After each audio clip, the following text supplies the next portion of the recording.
Thanks, folks, and sorry for the delay.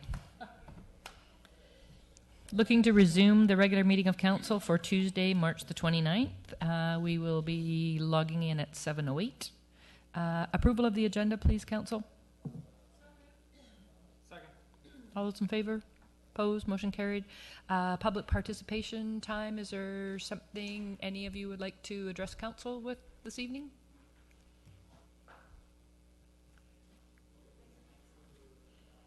I got a red light on there. Thanks, Kel. Gail Johnston, 245 Shipsview Place. I saw the vehicles here. I figured it would be a full house, but I guess the other meeting must be more interesting. Impossible. They're planning for our emergency services, folks. Oh, good, good. Good evening, Mayor Hamilton and councillors. I'm here to speak to 3 items coming up later in this meeting under new business. 6.1.3, the Inside Lagoon Walkways.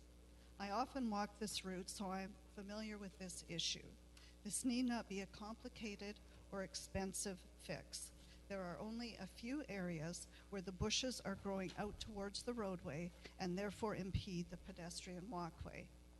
I think an annual walk by a small crew with hand pruners all the way along the inner lagoon could easily manage the pruning that needs to be done.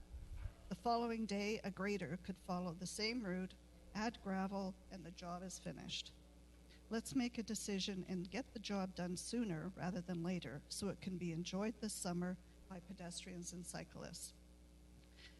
6.1.4, traffic calming and enforcement on the lagoon. I ask, what traffic calming and enforcement are you talking about? As a resident, this issue has surfaced over and over and over again. It's frustrating for me. It bounces back and forth from committee to council year after year with no noticeable effect. Most of you have been on this council for more than one term, so now it's time to make a decision. We know that the walkway on the inside lagoon adjacent to the road is already well used by pedestrians and cyclists every day, as well as for the odd marathon when you close down the whole lagoon. Add this to the ever-increasing use of this beach, not just on weekends now, but almost daily. The increase in visitors is noticeable. We also know that the sea level is rising even faster than originally predicted. Your newest estimate is another meter by 2065. So we are possibly talking a finite lifespan for our popular beach. Let's promote pedestrian and cycling events. I understand you're having food trucks starting on Fridays in June. People are going to come down with the expectation that this is a safe venue to bring their families. The level topography also makes this perfect for seniors and physically disabled people to walk with walkers or even wheelchairs once the issue of speeding is addressed. It's time to preserve the spit and the existing lifespan of the bridge. Let's just try something. Make it one way with a reduced speed to 30 kilometers an hour. The one-way direction could be best determined by the need for emergency vehicle use. I'm not sure which way the fire trucks go, whether they leave from the fire hall and go along the lagoon, but I'm pretty sure that if there was an emergency, they would have to use it one way or another. But hopefully, with 50% less traffic using the bridge, it will last as long as we need. This does not have to be a permanent solution. We could try this for 6 months or a year, as soon as we can safely implement the change. But we must do something.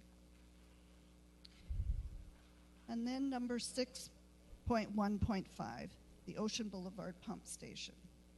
Take a proactive decision and go with option 4. Once again, we know that the sea level is rising and that this pump station was put in the wrong location and will need to be moved soon. Let's start looking for a new site now. We all know that these things take time and money. The looming sewer treatment issue is a prime example and will be a huge burden to all taxpayers in Colwood. So don't make it worse by adding unnecessary studies and a berm and protection costs to my tax bill. This will need to be done, so make the decision to get the ball rolling. In conclusion, doing nothing is no longer an option for any of these three issues. Thank you. Thank you. Anyone else in the audience for public participation?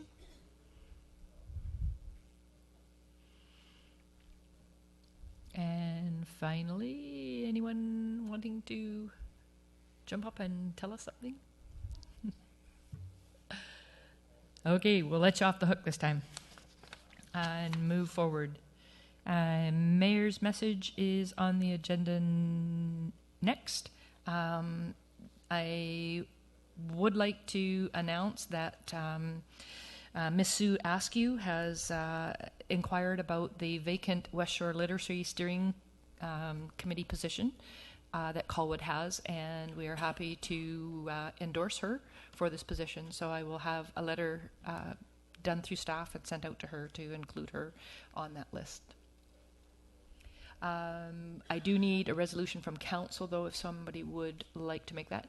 So moved. Second. All those in favor? Opposed? Motion carried. AVICC is happening here shortly, and Councillors Day and myself will be attending. It seems to be a fairly heavy agenda, so we're looking forward to what that will bring for information back to council. Also on my notice board is Royal Bay developers are holding open houses on March the 31st from 5:30 to 8 p.m. and then again on April the 7th, 5:30 to 8 p.m. at the Royal Bay Secondary School. And I'm not sure if it's going to be in the theater or the auditorium or what. It doesn't have that detail, but for those of the folks that are in the Royal Bay area, they might want to pop on down and see what's going on that one. Anyone else from council with events going on? Happy Easter. The bunny all got you chocolate loaded. Anyways, adoption of minutes for the regular meeting of council March 14th and the special committee of the whole minutes for March the 21st. Move adoption. Second. All those in favor? Opposed? Motion carried. Receiving minutes for economic development December 17th, economic development January 21st, Heritage Commission February 10th, and Protective Services February 17th. Move receipt.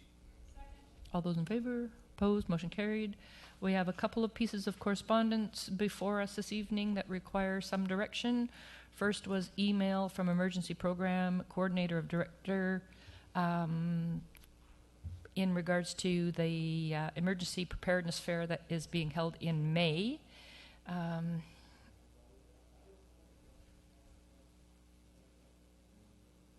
moving to my letter. It's a little bit different here.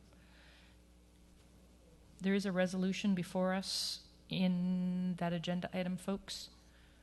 I'll move the resolution. Second. Any discussion? Councillor Knoll? Yes, I have no problem with the low-level pass, but I would like to, if we can, draw the map so the pass does not go over the Esquimalt Lagoon Bird Sanctuary. May is a sensitive time of year for the migrating birds, and if we could avoid that, it would be nice.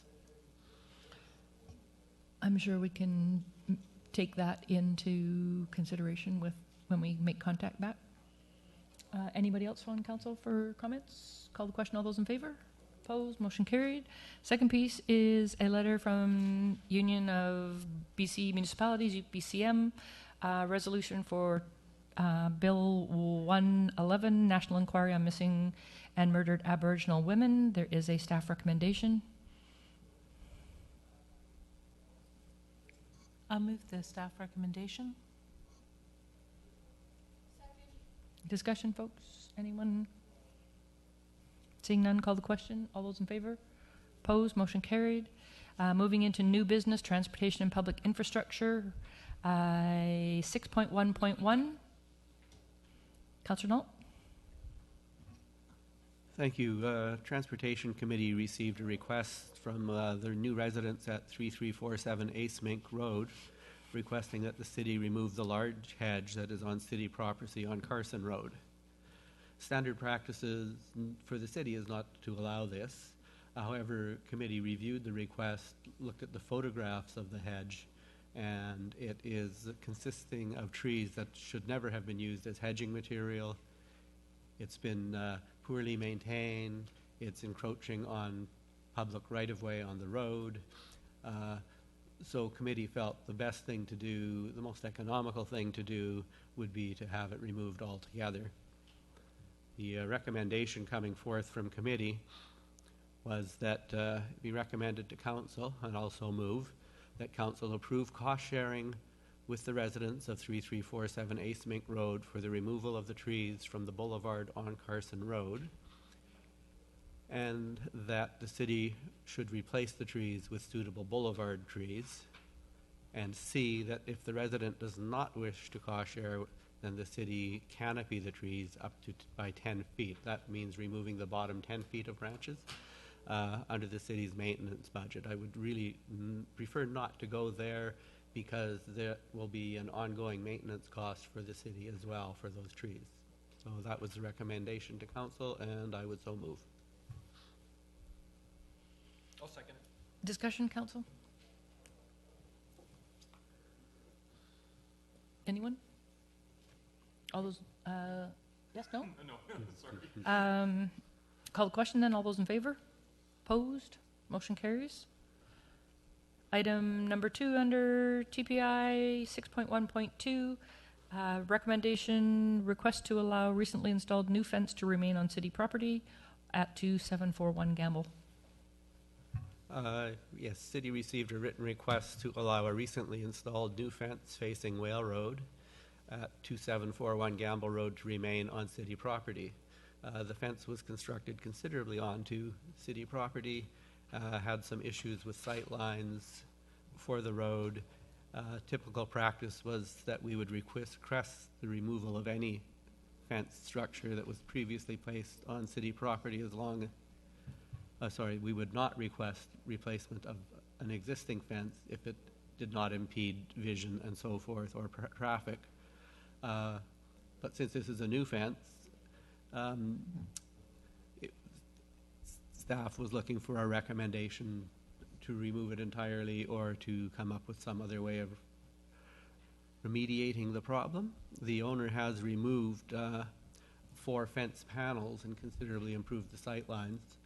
So committee moved, and I'll recommend that council approve this, that the city approve the request to allow the fence minus the 4 remained panels to remain on city property facing Wale Road with an approved right-of-way permit, and that any further fencing to follow the sightline triangle set out by the city, and that staff are to prepare a license of occupation agreement to be signed by the property owners, absolving the city of any liability, requiring the property owner to maintain or repair the fence in good order at all times, and provide reasonable terms for the removal of the fence from city property if necessary in the future at the owner's expense, and that the remaining fence continues along the property line around the corner and down Gamble Drive, and that the fence remains at a maximum height of 1 meter within the sightline triangle. Second. Discussion? All those in favor? Opposed? Motion carries. Item 6.1.3, proper walkways around the lagoon portion of Ocean Boulevard. Councillor Nault? I seem to get all the good ones. This has been a repetitive issue before my committee and before Elsie as well. A lot of argument about what should be done, what can be done. I think it is really time that staff prepare a list of possibilities with ballpark figures. Given the potential for sea level rise in the near future, I don't think any long-term infrastructure should be planned along there, and given the amount of damage caused by the winter storms last year, we should be careful about investing a lot of money there. So it was recommended to council, and I would so move that staff be requested to prepare an informal report with recommendations to committee addressing the concerns of pedestrian safety and costs associated with longevity of the project at the lagoon. Discussion? Councillor Logan? Thank you, Worship. Through you to Councillor Nault, do we anticipate, or the Director of Engineering, do we anticipate when that's going to happen? When the report would come forward? Yeah. I think the deputy engineer is going to prepare this report, and he does have a couple of weeks holiday coming up, using all his holiday up early in the year, and that will probably delay it a bit. So I'm thinking that we may or may not make the next TMPI. No problem. I'm actually in favor of some improvements down there. I walk down there quite frequently, and I brought this up probably about 15 years ago and got ripped to shreds, to say the least, even suggesting any kind of walkway down there. But I think the time has come, and I think Gail Johnston had made a good argument that not a lot needs to happen, but perhaps a little bit of pruning and some grading and gravel, keep it simple to make it user-friendly, and there was that article in the paper not too long ago where that fellow was should have been walking against traffic, but was walking with traffic and ended up getting hit. And so it's a popular venue for folks. So it's a good suggestion. Councillor Nault? One of the repeating themes that keeps coming up with the lagoon is to make it into a one-way road and make one of the traffic lanes into a shared pedestrian and bikeway. I think that is something that we really should seriously consider. It would be better for pedestrians and bicycles. It would be better for the birds who we're preserving the lagoon for. We would probably take some flack from commuters, but it is really something we should seriously consider. Probably on an experimental basis, as the member of the audience suggested. If we tried that for a year and saw how it worked, it would also prepare us for when the lagoon is completely closed, which I foresee happening in the relatively near future. Councillor Martin? Thank you. I'm actually going to oppose this motion, and the reason I'm going to oppose it is that I think this council needs to be very clear with our staff exactly what our vision is. There doesn't seem to be much of a point to send them away to build a report about what they think is best for this lagoon and then have it brought back to this council, and this council says, no, that's not what we envisioned. I think it's our responsibility to tell staff what we envision, what we expect to happen, and what our long-term visions of the Lagoon Road is, and then ask for a report of, is that possible, is that not possible, what's feasible. I think it's a big waste of energy and time for us to send staff away to prepare a report that this council may not even appreciate or want to do. So I would actually challenge this council to actually consider what is their vision for the lagoon. And when we know what that is, to direct staff to build that out and bring us a report if that's feasible or not. I feel very uncomfortable with having staff having no direction on what should be happening down at Lagoon, and then us make decisions based on a report that they've had no input from this council. So I would actually encourage this council to do the exact opposite and actually come up with a long-term vision before we direct staff to build a report.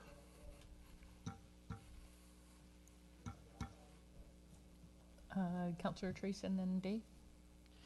I have to agree with Councillor Martin, and I oppose the one-way concept of the road, based on the commuters going to and from work and seeing what traffic is like. I went to attend an economic development meeting that we hosted at the new hotel one morning, and I left.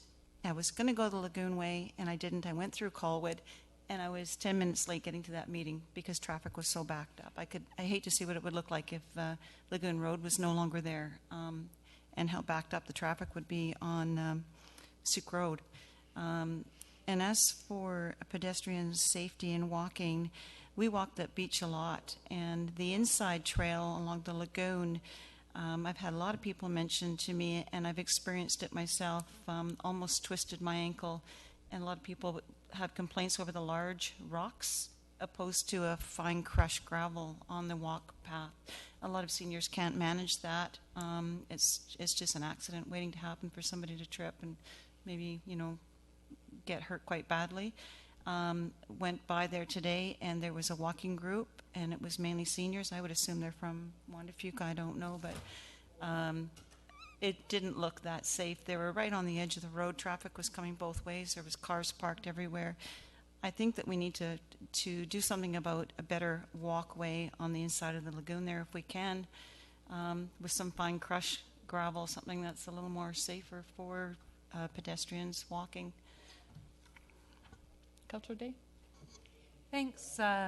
During my time chairing the Parks Committee, one of the first jobs that we did was a pretty massive project envisioning what could happen at Esquimalt Lagoon, including plans for a boardwalk along the inside to avoid those big rocks and to make it safer. The big concern is the longevity and also the safety of whatever material we put there may very well wash into the lagoon with the storms. And of course, first and foremost, we need to do no harm. So I do trust in the creativity and capability of our staff to bring back some reasonable ideas of things that could be done relatively inexpensively. Gail pointed out tonight some ideas of just improving the shoulder of the road and doing a little bit of pruning would help to make it safer. But there has been a lot of time and a lot of effort put into and a lot of public consultation put in 10 years ago to what it could be like and what the importance of the access points are. And trying to I'm sure there's ample information that staff could look through as to what, kind of our grand vision was 10 years ago in consultation with the public. And then maybe consider what's affordable and what has longevity and what would do the least possible damage in the event of those winter storms overtopping whatever's there, which was why the boardwalk was considered. So for my part, I'm happy to consider what staff might be able to bring forward. And I think it's very important that they do have some idea of what our vision is. And maybe what they'll bring forward is the vision that was already created with some tweaks and modifications, knowing what we now know about sea level rise and storms. Thank you. Anyone else? Councillor Chong? Thank you, through your worship. I will be supporting the recommendation, and my reasons for that are that I do think the need is there. We have seen this as recently as Eats and Beats. The Public Works Department made a small trail from the beach to the actual pavement, and we got great feedback from that. And the people that do have mobility issues, they greatly appreciate that. Also, I think Councillor Martin made a great point. What is our long-term vision with the strip? Is it pleasure possibly, or is it, a through road for commuters? And I think no matter what we think, eventually it will only be for pedestrians. So I think looking at possibilities for trails now will be beneficial, and I think it's going to last as long as that spit's going to last. Thank you. Thank you. And much has been said on that. The recommendation is that staff bring it back to committee, so I see that there's lots more conversation yet to have, and staff have been present in this discussion to hear some of the direction. So I know there's a long history in lots of files around this, and look forward to seeing what might be coming forward should this recommendation pass. Councillor Martin. Sorry. I really think I'm struggling with comments this evening, and I'm struggling with this because I think it's the responsibility of this council to give staff direction. It's not the responsibility of staff to come and tell us and give us ideas on what to do. And I really feel as though we're advocating our responsibility as council here if we're not telling them this is what our vision is. Staff may have a vision that it wants to be a thoroughfare. They want to speed that thing up to 80 kilometers an hour and get as much traffic going through as possible. And if they bring that back and they get ripped by us and going, well, what are you doing? That's not at all what we envisioned. How do they know? How do they know what we're envisioning unless we tell them? And I find it really struggling with this, that this is our responsibility as a council to tell staff. It's not staff's responsibility to come and tell us and give us options. And I'm, and that's not just about this one specific issue. There are several issues that are on our plate that it's very clear to me that staff need direction, and staff need direction from this council on how they should be going and how they should be moving. And I'm just very passionate about that, and I hope that the rest of the council hears that, at least from me, even though I'm going to lose. Anyone else? Councillor Nault and then Councillor Chong. Council has had a vision for the lagoon for a decade. We have had the lagoon management plan that was put together by committees and ELSI over a number of years and hundreds of hours of volunteer activities, and was adopted by council. So we do have a vision. If we want to revise that vision, then that's something we should consider. But this current report is merely to look at possibilities of a pedestrian pathway. Personally, I think anything on the lagoon side is going to be underwater half the winter anyway, so we have to be very careful about what we plan to do in there, what kind of material we put in there, and above all, we don't want to start removing material from in there, because then we run into all sorts of archaeological considerations. Councillor Chong.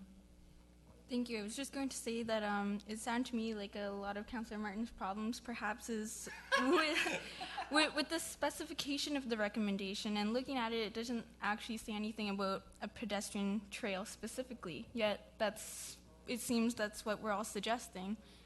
So maybe perhaps I'd make Councillor Martin happier if we specified pedestrian trail, if that's what we're looking for as a council. May I respond to that real quick? Okay. Yes, because that's direction. That, I don't have to agree with it, but at least that's direction. Whereas, so I agree completely with what Councillor Johnny's just said. So asking for an amendment to the motion to be more specific around pedestrian trails? Is that what I'm hearing from you? Friendly amendment, yes. Okay. Seconder on that amendment? Can I just clarify? I'd just like to know how it's going to work with the wording. So it says an informal report with recommendations to committee addressing the concerns of pedestrian safety. And how about we just add, and a pedestrian trail and costs associated with the longevity of projects at the lagoon. So, and I just would like to add that we're giving direction, which is for staff to bring some ideas forward, something that's doable, to the committee, where there'll be a whole nother level of discussion before it comes back to council. Mm-hmm. So you have plenty of time to let them know before we rip them up, Rob. I'm so upset my legs are falling asleep. Yes, or I think it might be even more specific if we say addressing the concerns of pedestrian safety and costs associated with a pedestrian trail and the longevity of that trail, rather than projects at the lagoon, because that's still pretty broad. Yep. We're good with that? Mover and seconder on the amendment. Any further discussion on the amendment? Call the question on the amendment. All those in favor?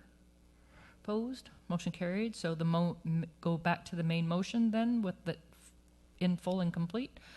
Any further conversation? All those in favor? Opposed? Motion carried. Thanks. Councillor Chong.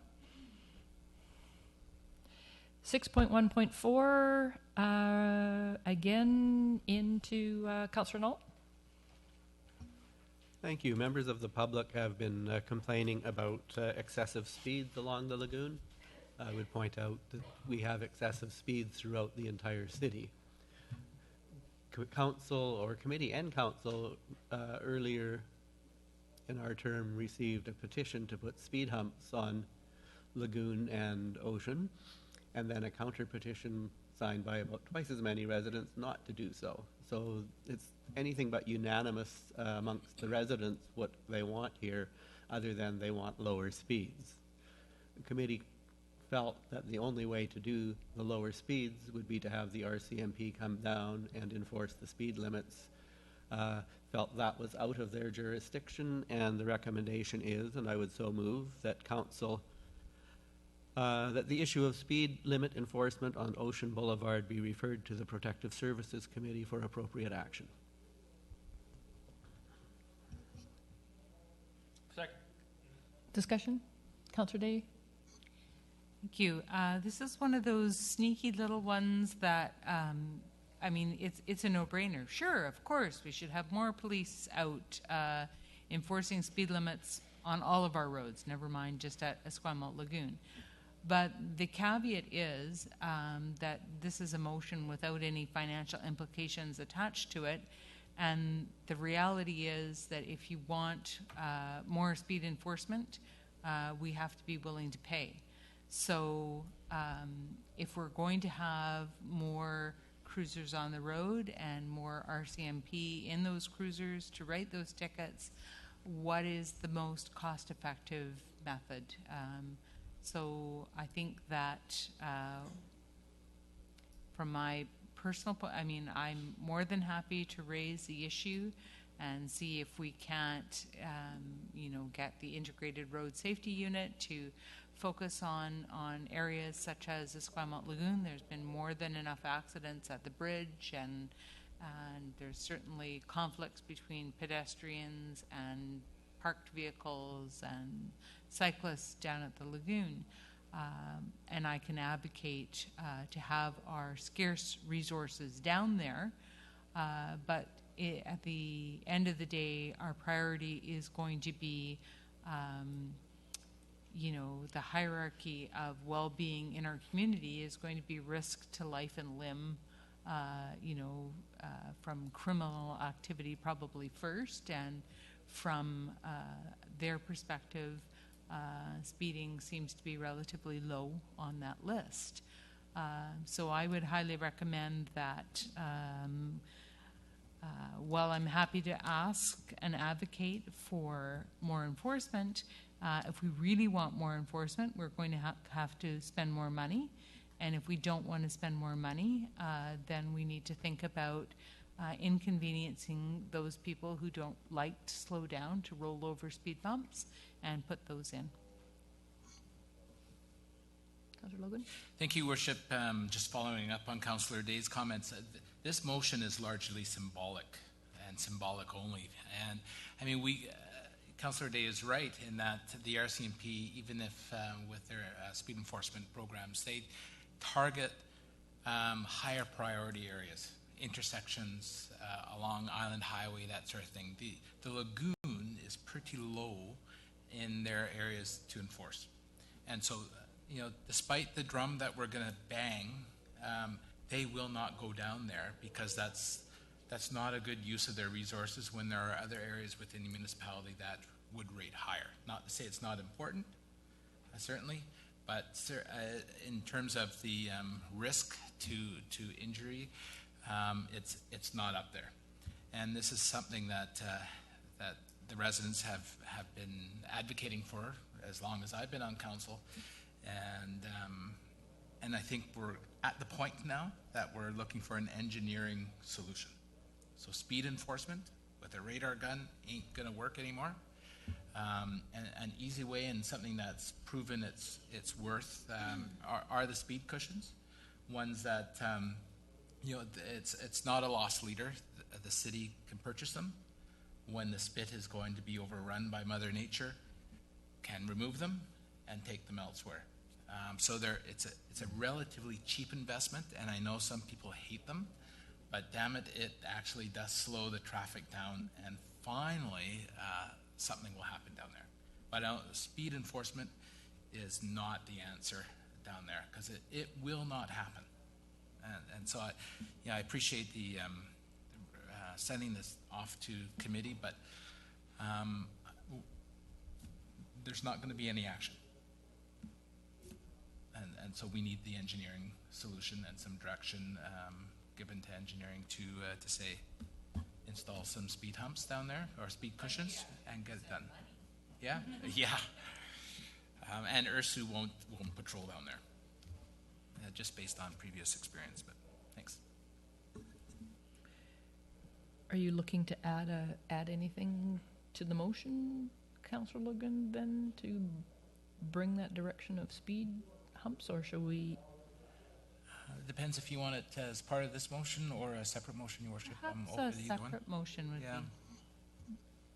Okay, we'll carry on the discussion on this one here. Anyone else? Councillor Knoll?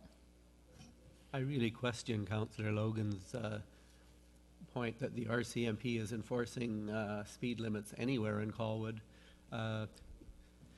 Island Highway and Ocean Boulevard is one of the most dangerous intersections in the city. I don't see any RCMP speed traps anywhere along Souk Road or Island Highway, ever. So if they are enforcing, they are invisible. Then you missed the one on Sunday. Yeah, they're along the strip all the time. Councillor Day. I can report that I could actually pick out the date, because I was taking my son to an appointment and I was going, I have to be really, really well behaved driving, because I on Souk Road across from Colwood Elementary, they had plain clothes out with a speed gun. It is infrequent. The norm is that people are driving very fast on Souk Road. It's more common that it's 70 than it's 50. And, that's a culture shift. And that's going to take an awful lot to change that. I think our roads should be safe for pedestrians, cyclists, and cars. And I'm very frustrated on Souk Road, particularly when I see young children walking home from school. And I know they're only on the side of the road and they're probably not going to jump out into traffic.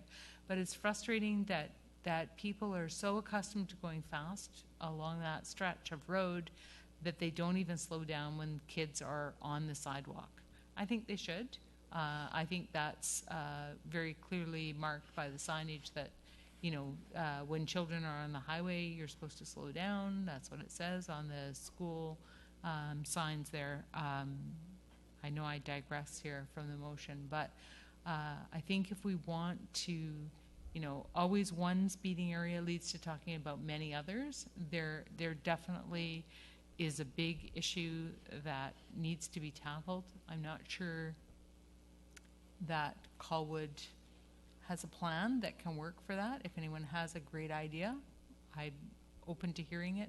So far, the best idea that I've seen is the speed cushions and better signage, bigger signs. That seems to have worked in some areas. I know Carindale had their not standard-sized signs for their 30 kilometers per hour, which has, I think, helped somewhat. Question to staff. Has it ever been considered, given the nature of the use of the lagoon area, like take the traffic away, but we have, it's a bird sanctuary, it's a dog walking area on another side, it's kids playing, every school in our local area makes at least 2 trips a year down there for playing on the beach. What if that whole area was constituted a playground for purposes of road speed things? Does that not drop the speed to the 30K, like year in, year out, dawn till dusk, like 24/7? It doesn't change. Like a school zone will change, for certain times. If it's designated playground category, it would change that in there, and it might be not the solution, but a part of the solution. and we're going into, signage along there, enhancing the lagoon use, planning for events down there, that kind of thing, that I'm just thinking maybe it's part of the solution that should be investigated. Well, it's certainly an interesting idea. As far as I know, nobody's ever broached it before. But designating the entire peninsula as a playground would have a big effect if people actually sort of took back the road from cars, in a sense that they, used the road more, forcing the cars to stick to that speed. But if it still results in an empty road, essentially, because everybody's either feeding the ducks or playing in sand, then I doubt the speed would moderate without enforcement. It's changing attitudes.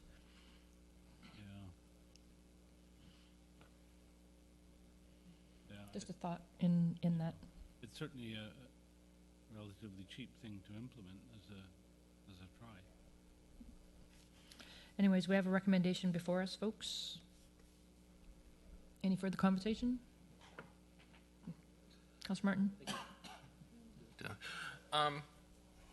I'm struggling with this because if even if we dropped it from 40 to 30, if people aren't slowing down to go 40, they're not going to slow down to go 30. So changing the speed limit signs isn't. I do think it's the RCMP's responsibility to monitor the roads and ensure that roads are not being speeded upon. I mean, it's as simple as putting an empty cruiser down there. They just parked a cruiser down there and left it there for 4 hours and then moved it. I mean, it would slow down traffic immensely because people would think that they're actually being monitored. So I actually am frustrated that I am supportive of this going to protective services and us being very clear that it's more than just symbolic. That we want that area to be a 40-kilometer zone. It's being abused right now, and we want you to take care of it. It's their responsibility. It's not our responsibility to try and fix stuff because they're not willing to monitor it. And I also think too, this falls back to the previous issue around what our long-term vision of this road is.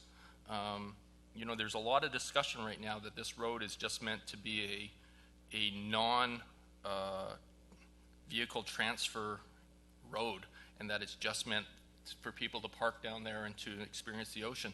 And that's not what that road is right now. That road is a major thoroughfare in the mornings and in the evenings for people to get in and out. And we, again, as a council, need to be very clear with staff to say, what are we going to do with this road long term? Is this a road for people who live in Colwood, in Royal Bay, in Mechosin, to get downtown? Or is this a road that is not meant for that? And right now, staff, I don't think, are clear what the vision of this council is for that road. And I don't even think this council agrees, because I don't think I necessarily agree with some of the approaches. And but I am supportive of this going to protective services. Councillor Date?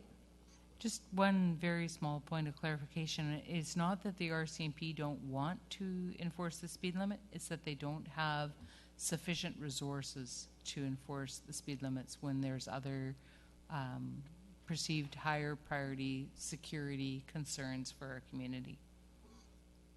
Staff?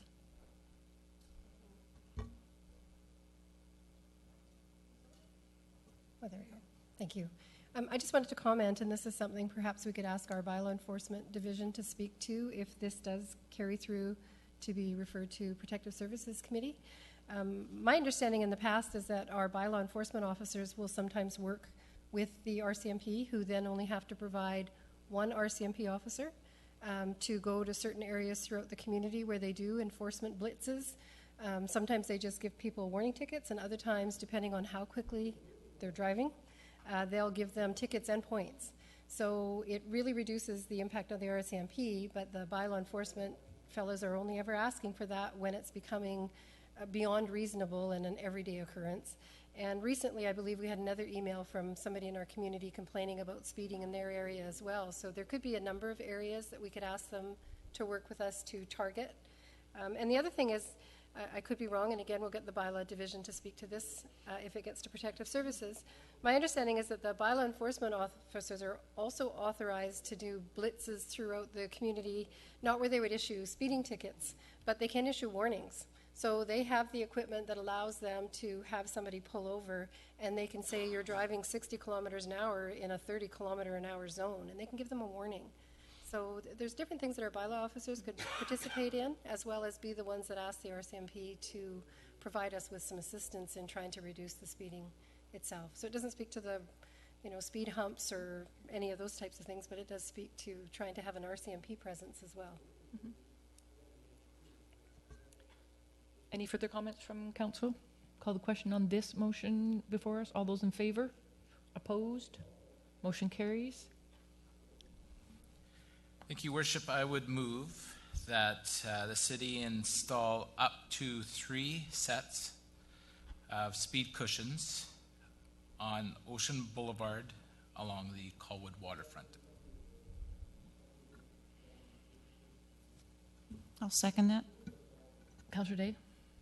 I just wonder if it would help. I like the idea. I like where it's going. I would like to see a report come back showing where they would be, how they would be implemented, and have that come to a committee so that it's not wham, here you are, and the community never had a chance to say anything, and if you'd only moved it 10 feet further down this way, it would work much better. And maybe there's no point in doing that. Maybe there's going to be the ones that love them and the ones that hate them, but I feel like some consultation would be helpful in terms of making sure that we don't put them up in an area where people, say, for example, just drive around them. Councillor Logan? Thank you, Worship. Yeah, I would anticipate, at least the intention would be that engineering would provide their expertise in terms of where to install. I guess the danger about referring them to committee is that it'll get kicked back because there has been that split. So my intent is for council to give engineering that direction, install these. It's up to engineering to use their skills to identify where the best areas would be along the spit to install them. That's why I say up to 3, may not be required. And I would expect engineering to be able to come up with a plan in terms of shepherding some logs and making it difficult for traffic to get around them. But I'm certainly open to suggestions. Councillor Trace? In a case like this where we do put speed bumps or speed cushions down, do we not typically give the public some warning ahead of time, like notification that they're forthcoming so that they're not surprised, especially if they're going to be driving down that road in the dark and they don't expect to anticipate coming upon one of them? We don't. We don't normally give advance notice, but they have to be signposted, and they are reflectorized with yellow stripes, so it's very clear that something different is in the road ahead of you. Because, anybody who's a stranger after the notice period, if you did that, could still come along, and they need to know they're there. Yeah, there was a gap on the ones on Wishart going down the hill between the installation and the white capping reflective on them, and I know a few people got launched on those ones. Councillor Nault.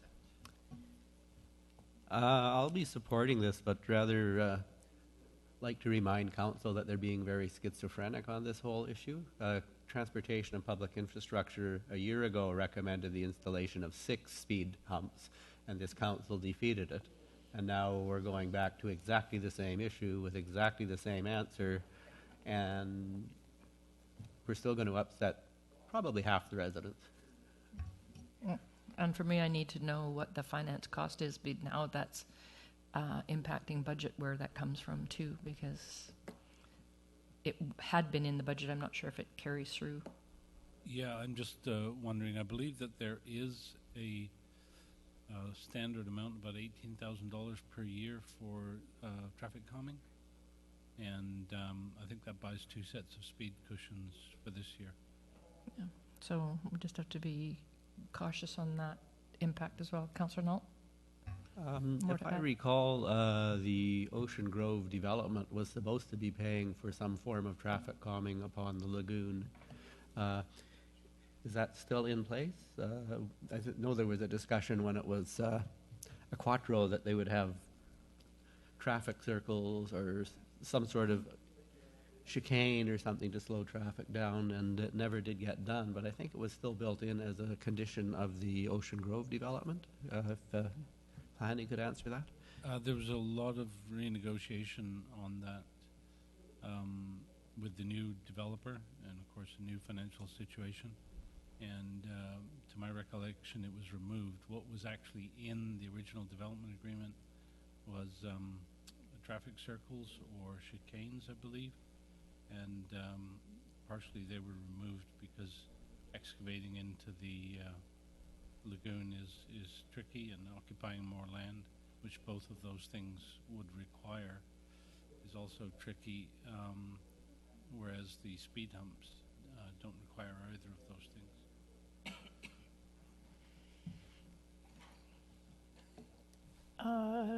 Anyone else? No, nobody else. No. Councillor Martin? I am so deliriously against this. It's amazing. There is no way we should be passing this motion. And I mean this seriously. There is no way we should be passing this motion to be putting speed humps without having the opportunity for public to come back and say, yeah, I'm good with that or not. Because I guarantee you, we pass this tonight, this room's going to be packed next council meeting going, why was that not on the agenda? I had no idea that you guys were putting speed bumps on Ocean Boulevard. I mean, this is crazy that this council is thinking about doing something without even giving the public the opportunity to have input. And so I'm begging that you all oppose this. I'm fine with sending this back to TPI and have it seriously considered, but to actually vote in favor of this tonight is, ooh, I'm moving out of the lagoon area if that happens. Councillor Chong? Thank you. Well, I just wanted to say, since we already have a topic related to the lagoon going to protective services, it should again just go to protective services and come back with the full deal and the full package, and that gives another chance. So what we need to do then is to address this motion in a way that leaves us open to create that next motion. Could it be a friendly amendment to just add to the protective services at the end? No, because it changes the intent of the motion, which is to actually go out and build them or put them in, install Madam them. Chair, may I suggest that we table this to the next council agenda, in which case it can be publicly advertised and would then, we're not putting our citizens at our committee through the whole process all over again. And it does accomplish the opportunity for the public to be aware that we're considering it. A tabling motion's always in order, so that being made, do we have a seconder? Second. All those in favor? Opposed? Motion carried. When are we ever going to make a decision? That's my problem. When are we going to make a decision? Moving forward, folks.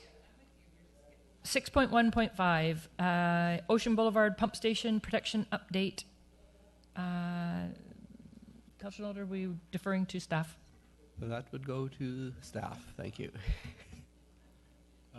This report was promised to council at the Committee of the Whole meeting on March 21st because of the change to the budget that was brought up at that meeting. And so we have reported on the current state of progress in examining this issue, and hopefully shows how the current budget, the 2006 budget, can be used depending on council's choice of solution after the public consultation is complete. So the draft Ocean Boulevard Pump Station Protection Plan, which was prepared by Kerwood Lydell, states that the construction of the berm to protect it is the best strategy. And that's basically because they were using current provincial sea level rise graphs as they were instructed to do, unless that they knew any had information to the contrary. And they worked out from that the berm allowed the city to get the full life expectancy, 65 years out of the pump station, and allow the city to prepare over time for moving the pump station. However, concerns have been expressed at the council level and by staff and others about this strategy, and so we wanted to sort of run through the downsides that have been mentioned with you. One is the mostly natural look of the peninsula would be interrupted by this berm, which is considerably wider than the existing building, and at full height is about the same height as the walls of the pump station, and is very deep, going out to below high tide line,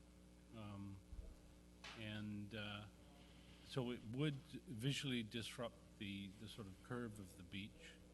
It would also interrupt the stroll along the beach at various tide levels. And senior city staff have some experience of shore riprap and are concerned that a protective berm for the pump station could cause faster erosion elsewhere. And although the consultant feels that it's possible to prevent that, nobody ever gives a guarantee on this type of work. If they build you a pump station, they guarantee it will work. If they build you a traffic light, they guarantee it will work. If they build this, there are no guarantees. The ocean, it does not allow people to make those sorts of guarantees.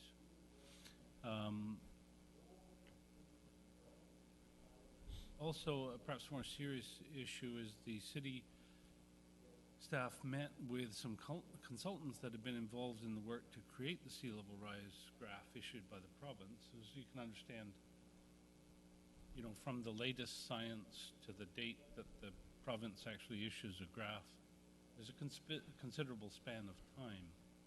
And so apparently it was thought at one time that this graph would be updated every 5 years. And it is in fact 5 years since it was prepared.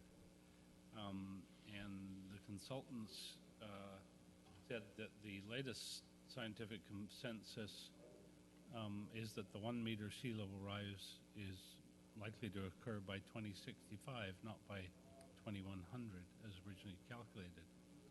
Now, certainty is not something that you can get in this question, but in my experience of watching this closely for a decade, there is never a new study that says, oh, it's not nearly as bad as we thought it was going to be when it comes to sea level rise. Sea level rise is one of those slow, inexorable things that unfortunately appears to be speeding up. So that sort of brings into question the financial wisdom of taking temporary steps rather than the longer term step, but it certainly by no means provides you with a certainty that, of which way to go. So for all these reasons, staff felt that it was wise to ensure that the 2016 and 2017 budget in particular kept your options open. So in the financial section of the report, we explain how in the first set of subparagraphs A to E, how the money would be spent if you go with the berm option. And in the second set, how it would be spent if you decided, no, you'd rather move the pump station. There's absolutely no chance of moving the pump station this year. there's not enough time to make the decision and also do it, and have it replace the other pump station. But there's certainly time to get it done by next year. So there would be a temporary solution over the winter, which would be relatively cheap. We would just throw some extra material on the berm because it's only got to last through the next storm, and we would be able to build it up again if it got damaged in that storm. Currently, the old riprap berm is very fragile. It's been undermined and is in the process of collapsing. So that just shows you how that money could be used one of two ways. And the 2017 budget, which is approximately $2.5 million, of course, would only be used if you chose the pump station option. And I'm not talking about choosing that here tonight. I'm just saying, after the public consultation is complete. Now, the communications section in this report gives you the raw data, if you like, from the two pieces of consultation that have happened so far, and we've been taking those into account in our plans. And the last step currently, what was discussed at previous meetings, is to meet with those property owners that are within possible sight of the pump station, such that the work might affect their view. But this report actually recommends an immediate wider consultation because this is an asset that belongs to the whole community. So we're looking for council direction on that specific point.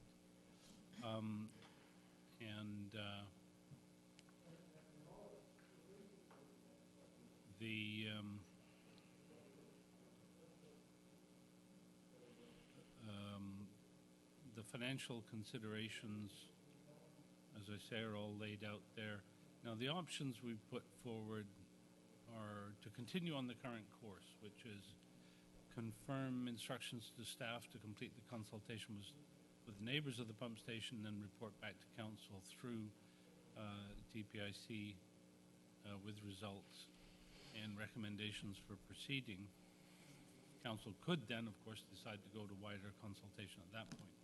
Or you could now decide to expand on the current course, which is go to the wider public engagement immediately, and give everybody a chance to speak on this. And that would probably take place towards the end of this month. So that's an either or in the first two. But also we suggest to support the action taken at Committee of the Whole in increasing the budget for 2017, just to confirm that that is, you want to keep your options open on that. And that if council wishes to take immediate steps to get more accurate information on what the pump station move would cost and what its effect might be on the neighborhood, because of course the KWL report gave an estimate for the pump station based on just a theoretical location for the pump station. Finding an actual location that everybody, could live with might be more difficult, might involve more piping. If you need that information to make a decision which direction to go in now, in the near future, then you can instruct staff to prepare an RFP for consultants to investigate possible sites for a new pump station to replace the Ocean Boulevard pump station, and to prepare for public consultation displays of ways to integrate this pump station into the neighborhood so that it does not prevent anyone from enjoying their property or our public spaces. And our recommendation is to expand the public engagement to include all members of the public at this point before coming back to council through TPIC, and to confirm council support for allowing in the 2016 5-year budget the flexibility to either in 2016 complete phase 1 of the pump station protection, the berm, or to build a replacement pump station, that should say, in 2017. Thank you. Thank you.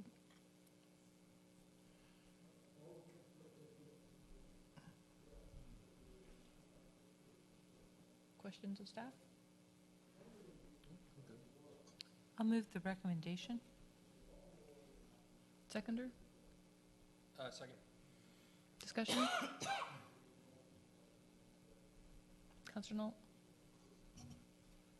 I really think that we should be considering the moving of that pump station as soon as possible. Under any of the other scenarios, we will be spending hundreds of thousands of dollars on a 15-year-old piece of equipment that is doomed to be flooded. Committees have expressed grave doubt about the efficacy of armoring the beach in front of the station. I think that has been demonstrated time and again to cause increased erosion on either side of the armoring, and that will either cut the spit road early or cut around behind the station and flood it. So really, it's a question of biting the bullet and spending the money to relocate, or throwing a lot of good money after bad. Personally, I would prefer we considered option 4, but I guess that's a possibility after the consultations at any rate. So I will be supporting this, but really I think we should be seriously planning for a 2017 relocation. Anyone else? Councillor Day? I would I have to agree, and I do think that we have to plan for it, but I think that we have to plan for it while talking to the community. I don't think we can do those two things. I was not feeling quite prepared for number 4 just yet, but I feel that that is probably the direction that we need to go. There's a lot of benefits. The washroom at the lagoon was an afterthought for the sewage lift station, and it's been one of the best things that we ever did. I know it depends where the new lift station would be, but it's an amenity that could be in the community that would be beneficial. The magic of electronic locks that open and close the washrooms, I think that's great. There's a lot of things that have been good about the sewage lift station and where it is. I certainly am not opposed to looking into possible sites, but I don't want to jump there without having adequate process with the community. Anyone else? Call the question. All those. Sorry, just because Councillor Day made me think of it. If we were to move the pump station, just out of theoretically, would the bathrooms disappear, or could we still leave the bathrooms there even though the pump station moved? One of the reasons you have to move the pump station is there's a lot of electrical equipment in there, and if seawater gets in there, then you'd be faced with replacing it all and an immediate shutdown of the pump station. If seawater gets into the washrooms, that's just disinfectant. We would just hose it down the next day and everything would be fine. So it stays. Yeah, I don't see any problem with it staying. I just wanted to, I just thought of it. Yeah, I didn't know if the bathrooms had to leave with the station. It's all one unit. In expanding the public engagement, Michael, what kind of time frame are we looking at to get this information back through TPIC? Well, we have a big meeting that we're organizing for right now about the central sewers with just those people who've been invited to join. And we got to get that out of the way, but then I think it's entirely possible that we could be ready for a meeting by the end of the month, the end of April, with that kind of ability to go ahead at that point. Call the question then. All those in favor? Opposed? Motion carries. Moving into economic development, 6.2, 6.2.1, business license bylaw amendments. Councillor Martin. This I am actually Deferring? Deferring. To planning? Our Director of Planning. Mr. Borhill? Thank you, Your Worship. I'll try to be brief and leave as much time as possible for questions. But staff brought a draft business license bylaw that's in the agenda tonight to the Economic Development Innovation Committee. And staff recommended that there be two major changes to the business license bylaw. One revolves around the elimination of renewal fees for business licenses after the initial application was approved. And secondly, some changes around marijuana dispensaries and the inclusion of societies as an entity that would require a business license so that we could regulate marijuana dispensaries that fell under that category. And that is done, that is being proposed along with the changes to the land use bylaw for marijuana dispensaries. So the committee recommended to council that the staff recommendation go forward for the business license bylaw, and beyond those two changes, there's a bit of housekeeping around removal of redundant definitions and whatnot, but those two changes are the main ones. Thank you.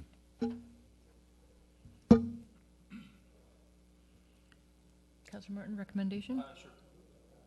Thank you. I will move the recommendation. Second. Discussion, Councillor Day? Just the wording of the recommendation is a bit vague, that we consider the proposed amendments. Do we require clarification for, I mean, I know what we're talking about, and you probably know what we're talking about, but somebody reading our minutes 10 years from now might not know. Sorry. Staff, this direction has something. Thank you, Madam Mayor.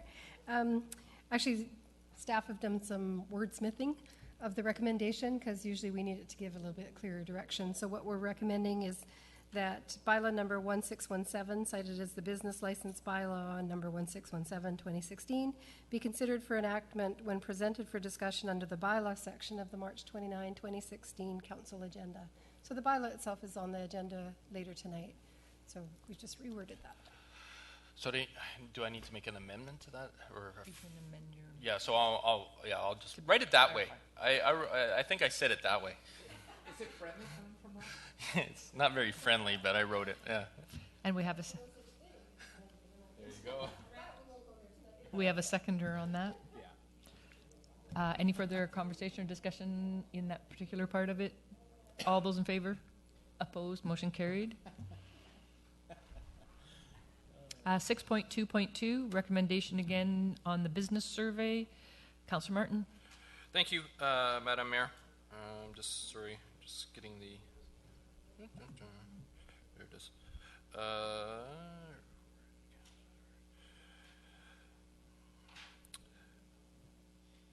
Okay, so you can see, I'm not going to bother reading the motion, but you can basically, it's probably important that you read the motion first, and then I can just do a quick explanation around it. So basically, there was a business survey that was done in addition to the original survey, or it was part of the phone survey, excuse me. There were, I think it was 46. Let me see where that number is. No, sorry, excuse me, 45 respondents. The majority were through paper copies, and very few actually responded by the online tool. Of that, you can basically in the report see several statistics. I'm not going to go through everything. Basically, I mean, it's pretty good. Colwood as a place to do business was highly rated at 89%, which I'm thrilled about. The health of Colwood's local community was rated slightly lower, with only 71%, indicating that it was very good, but it's still, that number is still very good. And then obviously there's several other numbers in there. Again, I don't really think I need to read through all that.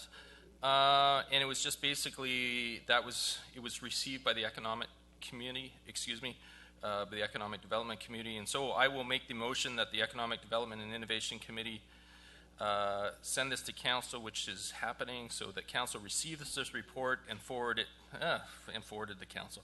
Obviously, we've done that. So that we're just moving to receive, and that the Economic Development Committee use the findings to find outlier actions that the city should consider taking to support local businesses and improve working relationships. So basically, this is just here for information. And Second. Any conversation, discussion? thank you. Maybe I had more to say. All those, Councillor Day?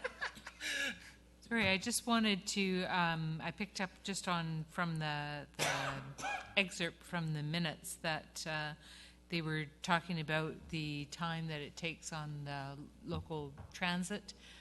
Can take you longer to get to a downtown Colwood than it takes you to get to downtown Victoria. So, and I would have to echo that. It's very difficult at times.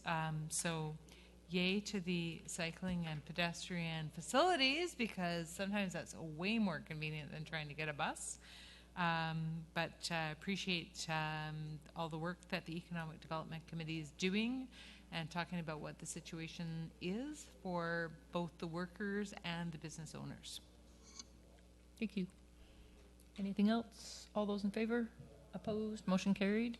Moving into Finance and Administration, 6.3.1, draft purchasing power delegation. We have a memo before us. Thank you, Madam Mayor. This bylaw that's being referred to in this memorandum is being brought forward because it actually, the delegation of purchasing powers is actually a council authority that needs to be delegated to staff by way of a bylaw, not just by city policy. So although our purchasing policy that I think it's purchasing and disposal of assets policy, has been under review for a period of time while we work out a few details, the existing one is still in place. So we decided to create that delegation of authority through bylaw as required, and we've attached as Schedule A the current existing purchasing policy that applies.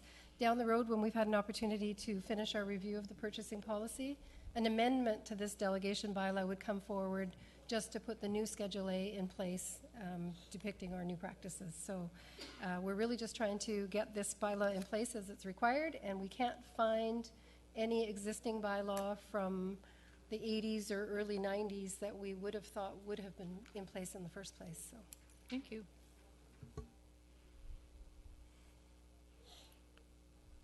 I need a council Move the recommendation. Second. Discussion then, folks? Anyone? All those in favor? Opposed? Motion carried.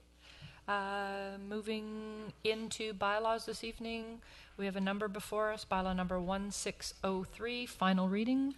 Move final. Second. All those in favor? Opposed? Motion carried. Bylaw number 1611, final reading. Move final. Second. Question, all those in favor? Opposed? Motion carried. Bylaw number 1614, final reading again. Move final reading. Second. All those in favor? Opposed? Motion carried. Bylaw number 1578, final reading. Move final. Second. All those in favor? Opposed? Motion carried. Bylaw number 1579, final reading.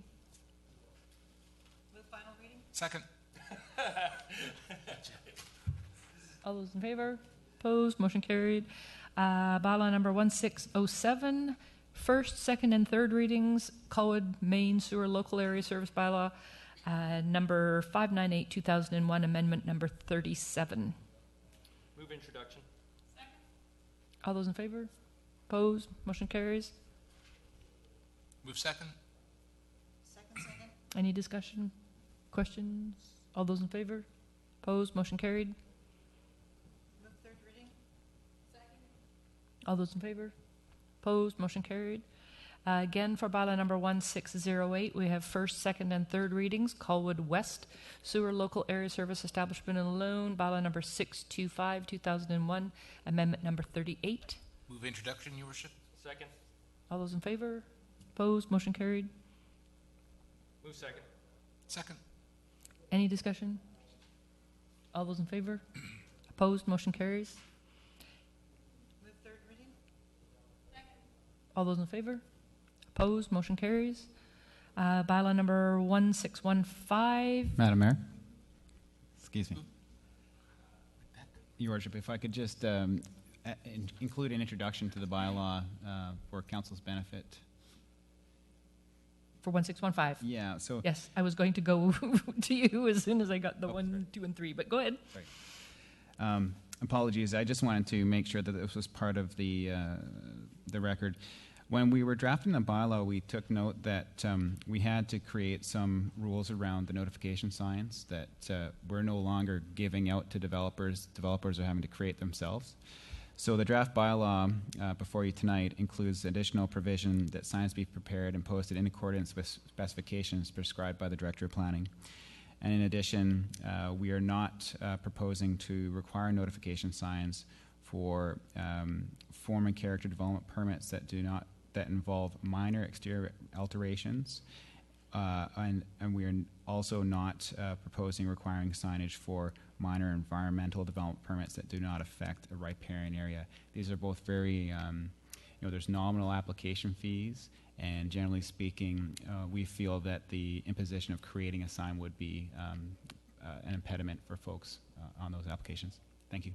Alrighty. So just to reiterate, folks, we are for first, second, and third readings on bylaw number 1615. Bylaw to amend number 427 being the Colwood Land Use Application Procedures Bylaw 1998. Second. All those in favor? Opposed? Motion carried. Blue second. Any discussion, comments? Councillor Nault?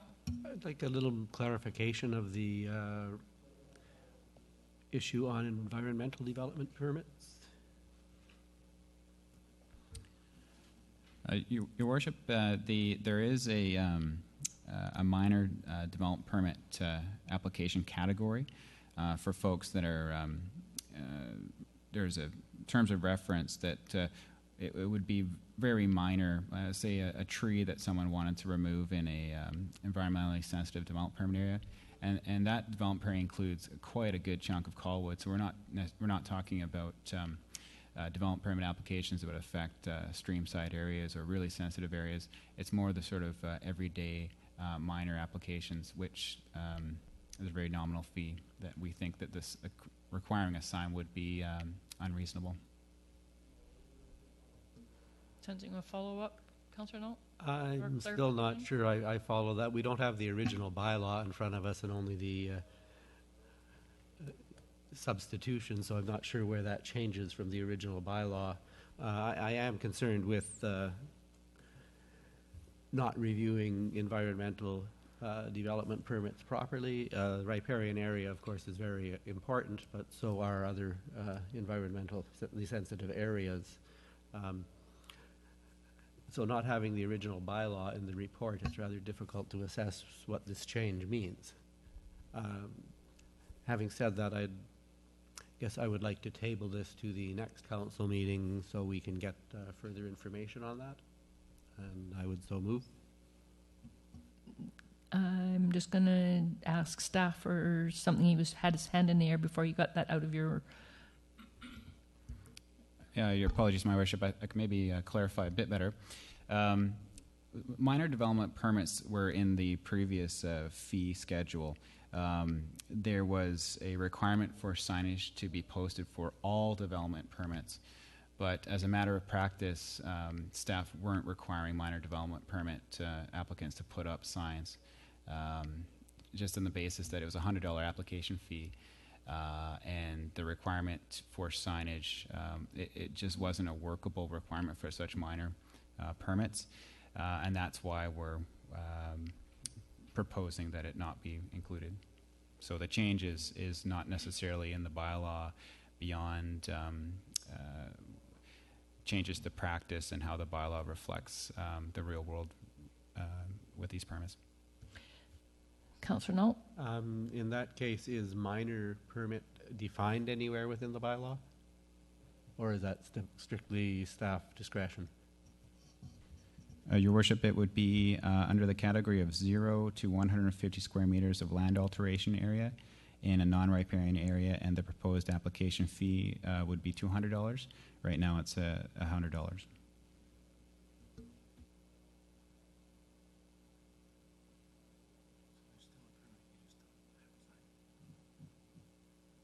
I would still appreciate more time to review this, so I Motion to tables had been requested. Just a point of clarification on this through you to the Director of Planning.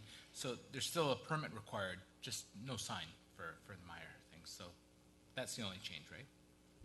That's correct.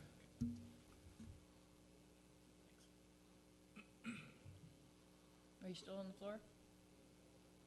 Councillor Knoll? With the tabling motion? I'd still like more time to review. I'm prepared to second the motion to table. I want everyone at the table to be completely comfortable with the changes that we make. I don't think it's time sensitive. And that was my going to ask question. Is it a time sensitive document?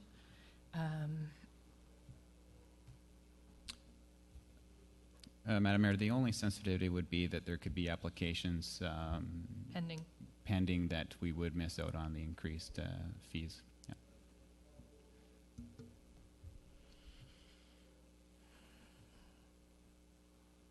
Yeah. We have a motion to table before us, and the motioner is still not clear in the information has been prescribed, so I will call the question on the tabling. All those in favor? Opposed? Motion fails to table.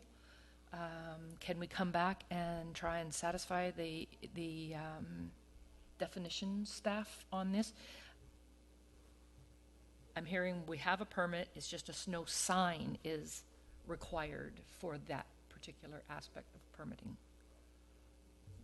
That is correct. And might I be so bold as to suggest an alteration to Schedule B for application fees? If council feels this would add more certainty, we could add the word minor to the 0 to 150 square meter land alteration area permit fee for $200. So just to further define that as a minor development permit. And I'm just under what section I'm trying to find on that Schedule B. Page 155 of the agenda package. Yeah, we don't. Sorry. 3 of 3, and are we okay on the development permit, environmental protection EP, and add the word minor on the 0 to 150. Just to be clear. Does that assist members of council?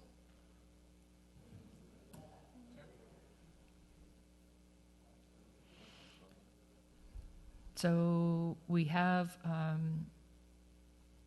I've got to go back to the motion. We're on readings here, folks, so. We had a motion already for second. We're in second. Yep. Yeah, so in the discussion on second, is there any further discussion then? Do you need an amendment? This is the time to amend, yep. So I would move that we add the word minor to Schedule B for the 0 to 150 development permit area. Second. Discussion on that part. All those in favor? Opposed? Motion carries. Then going to the second reading. Any further discussion? All those in favor? Opposed? Motion carries. Looking for third? Third. All those in favor? Opposed? Motion carries. Now I'm lost. Where am I? 1615. Looking for 7.9, bylaw number 1616, first, second, and third. No, we did that. No, we didn't. We talked about that one earlier.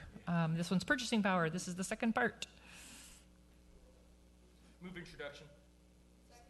All those in favor? Opposed? Motion carries. Move second. Any discussion? Councillor Knoll? Just a question whether the recommendation varies from previous policy or whether it's just making policy into bylaw. Through you, Madam Chair. So the first item that we had on the agenda was the memorandum just explaining to council that there is a requirement to have a bylaw in place to delegate purchasing powers.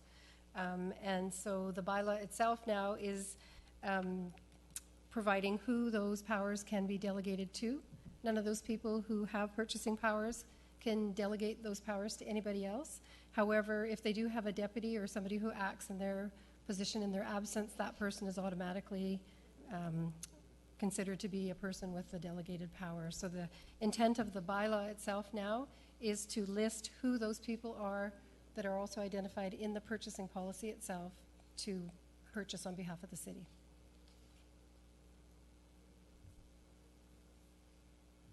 All good? Councillor Day? Just a question on the titles that are listed on the delegation under item 2. Perhaps I'm out of date, but do we have a Director of Construction and Public Infrastructure? That is the official title of our city engineer. He's actually also known as the city engineer in his position description, but his title actually is Director of Construction and Infrastructure Maintenance.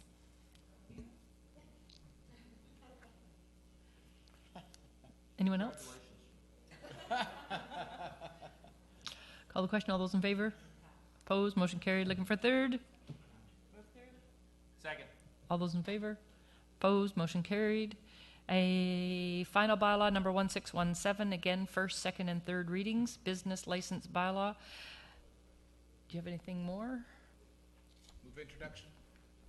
Second. Was there anything, I thought there was some clarifications on that one, staff? I just want to look to Director of Planning to ensure we didn't. Not to my knowledge, Madam Mayor. Okay, we're good. All those in favor? Opposed? Motion carried. Move second. Second. Discussion, anyone? Comments, questions? We're good? All those in favor? Opposed? Motion carried. Move third. All those in favor? Opposed? Motion carried. We concluded our in-camera earlier, but there were 2 items that we have released from in-camera, and that were the appointments of Bill Sylvester to our Heritage Commission Pioneer Cemetery Board of Trustees, and also the appointment of 2 members, Ms. Joanne Topping and Phil Williams, to the appointment to volunteer positions of Deputy Emergency Program Coordinator serving Emergency Planning Committee, effective immediately. I did that one in my mayor's message, right up front. All good. So with that, looking for adjournment, folks. All those in favor? Opposed? Motion carried. Thank you.